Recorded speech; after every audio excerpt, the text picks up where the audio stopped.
कर देने जो भी मंगा मैनू सरकार अता कर देने हर इज्जतां दा सदा नाद गल विच रहना हर इज्जतां दा सदा नाद गल विच रहना उन्हें खुशबख्तां दा ना मर के भी जिंदा रहना जेड़े आका दी सना कर देने जो भी मंगा मैनू सरकार अता कर देने।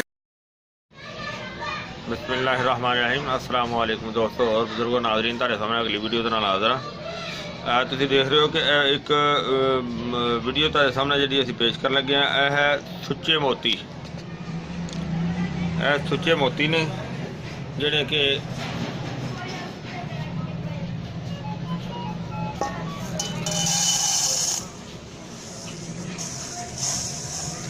देखो एक नंबर मोती ने और इस तो इलावा ਜਿਹੜੇ अगर इस तो भी बरीक होंदे ने वो इस तो भी कीमती होंदे ने। अगर इस तो मोटे होणगे जिस तरह इस तो मोटे होणगे उस तरह उन्हां दी ताकत भी कम हुंदी है, उन्हां दी वैल्यू भी कम हुंदी है। तो जिन्ने ज़्यादा बरीक होंदे ने उन्नी ज़्यादा उन्हां दी वैल्यू भी हुंदी है, उन्नी ज़्यादा उन्हां दी ताकत भी हुंदी है। लिहाजा इहनूं असीं हुण इहदा कुश्ता बनाना है।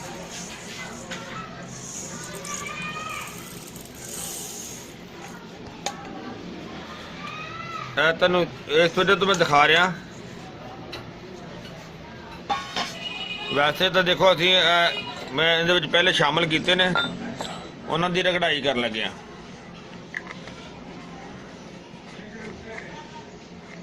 बल्कि सारे दी रगड़ाई कर देने एको जगह ती।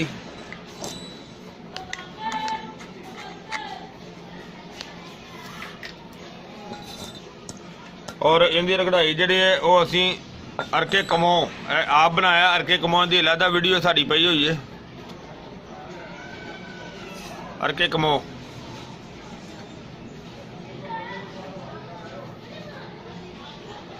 अरके कमो दे विच इनकी रगड़ाई करांगे, जिहड़ा कि ये निज़ामे हज़म वास्ते बहुत ज़बरदस्त होएगा। और इहदे विच थोड़ा जिहा मैं इस वजह तो शामिल कर दिता है।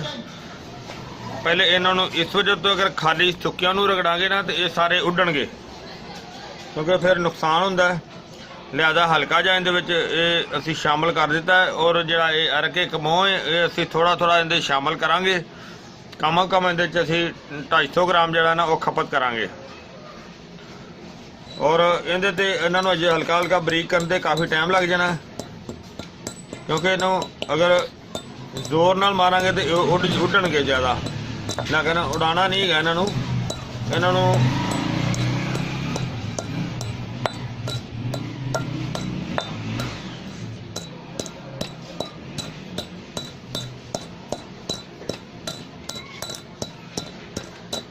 देखा ना काफ़ी हद तक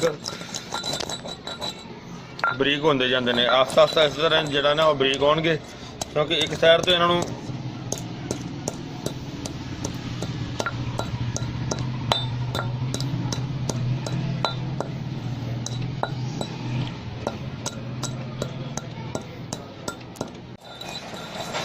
काफ़ी देर से असीं जिहड़ा ना वो रगड़ाई कर रहे हैं।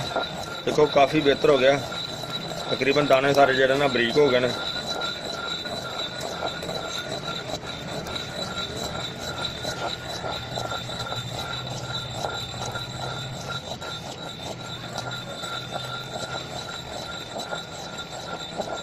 ज़्यादा इनू अजे इहदे च अर्क भी होर काफ़ी जज़ब करना है। और इस तरह बिल्कुल सुरमे की मन इहदे नूं बना देना।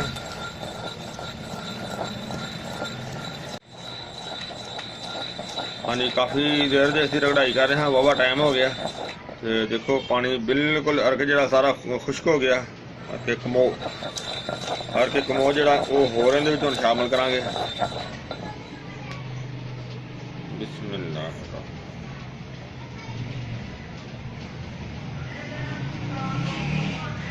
क्योंकि थोड़ा थोड़ा जिन्ना इस्तेमाल करते जावांगे ना उन्ना ज़्यादा बेहतर है।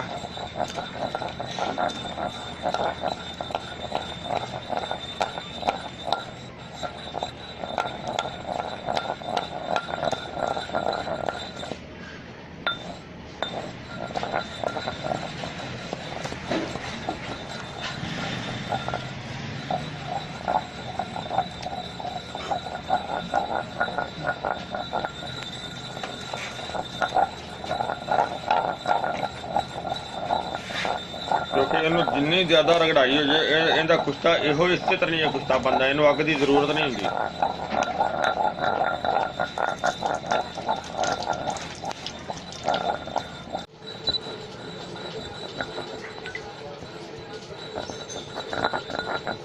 माशाल्लाह काफ़ी दूसरा दिन हो गया सानू इनकी रगड़ाई करदे नूं,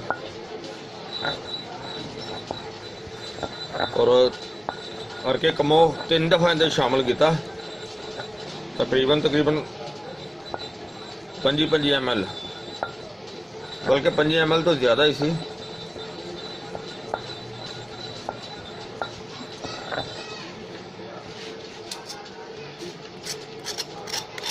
जो है नमी दे विच जिस तरह नमी भी इनकी खत्म हो जाएगी उस तरह फिर इनका रगड़ाई पाउडर जिहड़ा बरीक माशाल्लाह अच्छा बन जाएगा।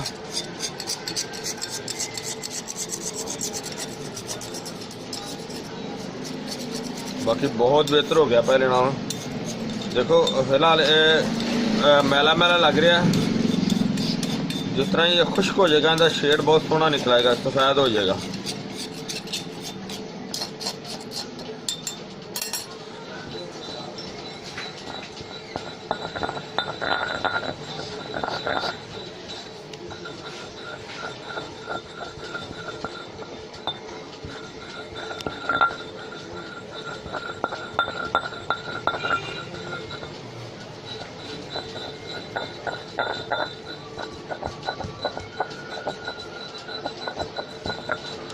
ਇਹ ਜਿਹੜੀਆਂ ਚੀਜ਼ਾਂ ਇਹਦਾ ਕੁਸ਼ਤਾ ਹੈ ਹੀ ਰਗੜਾਈ ਹੈ, ਇਹਦਾ ਕੁਸ਼ਤਾ ਹੁੰਦਾ ਹੀ ਰਗੜਾਈ ਦੇ ਨਾਲ ਹੈ। ਜਿੰਨੀ ਜ਼ਿਆਦਾ ਰਗੜਾਈ ਹੁੰਦੀ ਹੋ ਜਾਏ ਉਨੀ ਥੋੜੀ ਹੈ।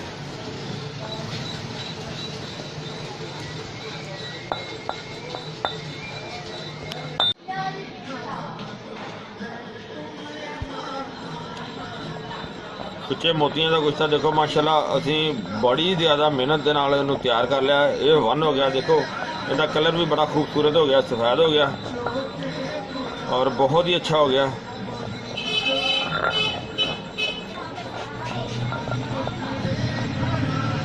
काफ़ी ज़्यादा टाइम तो बाद जनाब A1 ये चीज़ बन गई है और इनका इस्तेमाल जरा है कि छोटिਆਂ ਨੂੰ भी किया जा सकता है, ਵੱਡਿਆਂ ਨੂੰ भी किया जा सकता है। अगर ਵੱਡੇ ਬੰਦੇ ਨੂੰ यानी कि लेडीज़ और जेंट्स दोनों तो इस्तेमाल किया जाता है। हाँ देख लो इनकी खुराक जी ना, अगर इस तो ज़्यादा भी हो जाए तो कोई ऐसा मसला नहीं होता, अगर इस तो कम भी हो जाए तो कोई ऐसा मसला नहीं है। यानी कि ज़्यादा तो ज़्यादा इनकी 1 ग्राम तो जी ना 1 ग्राम खुराक दी जा सकती है और इनू खमीरे दे विच शामिल करके भी दिता जा सकता है, इनू सफूफ दे विच भी शामिल करके दिता जा सकता है और इनू कल्ले नूं भी मक्खन दे विच इस्तेमाल किया जा सकता है। तो जिहड़े इसके फवायद ने ये बहुत ही आला किस्म के ने, बहुत ही अच्छे ने और ये जनाब पूरे अज़ा दे वास्ते बेहतरीन मुकव्वी अज़ा है, यानी कि पूरे अज़ा वास्ते बेहतरीन ताकत है और बसारत वास्ते बेहतर है, यानी कि अखां दी बिनाई वास्ते बहुत आला चीज़ है। और इस तो इलावा इनका अगर इस्तेमाल मक्खन दे विच रख के इस्तेमाल किया जाए, अगर मूँह चो खून आता हो उनके वास्ते भी बहुत आला चीज़ है। मूँह के खून तो इलावा अगर इनू औरतों का मसला कोई होवे उनकी ब्लीडिंग रोकने वास्ते भी ये बहुत आला चीज़ है। और इस तरह ही अगर इसनू किसी नू खून के दस्त आते हो, यानी कि मोशन खून के लगे हो, तो इनू अंजबार के शरबत नाल दिता जाए या अनार के पानी के नाल दिता जाए, इंशाअल्लाह फौरी ठीक कर देगा। और इस तरह ही मजीद अगर इनू मक्खन के इस्तेमाल दे विच ਜਰਿਆਨ ਦੀ ਬਿਮਾਰੀ ਵਾਸਤੇ, ਯਾਨੀ ਕਿ ਕਿਸੇ ਨੂੰ ਜਰਿਆਨ ਦੀ ਕਸਰ ਹੋਵੇ, ਜਿਹਨੂੰ ਪੰਜਾਬੀ ਵਿੱਚ ਧਾਂਦ ਕਿਹਾ ਜਾਂਦਾ ਹੈ, ਉਹਦੇ ਵਾਸਤੇ ਵੀ ਬਹੁਤ ਆਲਾ ਹੈ। ਅਗਰ ਔਰਤਾਂ ਨੂੰ ਲਕੋਰੀਏ ਦੀ ਸ਼ਿਕਾਇਤ ਹੋਵੇ, ਉਸ ਦੇ ਵਿੱਚ ਵੀ ਇਸ ਦਾ ਇਸਤੇਮਾਲ ਕੀਤਾ ਜਾਵੇ ਮੱਖਣ ਦੇ ਵਿੱਚ, ਤੇ ਬਹੁਤ ਹੀ ਆਲਾ ਚੀਜ਼ ਹੈ। ਔਰ ਇਹ ਜਿਹੜਾ ਆਰ ਕੇ ਕਮੋ ਦੇ ਵਿੱਚ ਅਸੀਂ ਤੁਹਾਡੇ ਸਾਹਮਣੇ ਇਹਨੂੰ ਬਣਾਇਆ ਹੈ, ਔਰ ਇਹਦੇ ਵਿੱਚ ਇਹ ਖਾਸੀਅਤ ਹੈ ਕਿ ਇਹ ਮਜ਼ੀਦ ਹਾਜ਼ਮੇ ਵਾਸਤੇ ਹੋਰ ਬਹੁਤ ਬਿਹਤਰ ਹੈ। ਔਰ ਇਹ ਦੇਖੋ ਕੁਦਰਤੀ ਮੋਤੀ ਅੱਲਾਹ ਤਾਲਾ ਦੇ ਹੁਕਮ ਨਾਲ ਬਣਦਾ ਹੈ ਤੇ ਦਵਾਵਾਂ ਦੇ ਵਿੱਚ ਇਸਤੇਮਾਲ ਹੁੰਦਾ ਹੈ, ਔਰ ਆਪਣੇ ਕੁਦਰਤ ਇਲਾਹੀ ਦੇ ਨਾਲ ਬਹੁਤ ਜ਼ਿਆਦਾ ਫਾਇਦੇ ਰੱਖਦਾ ਹੈ।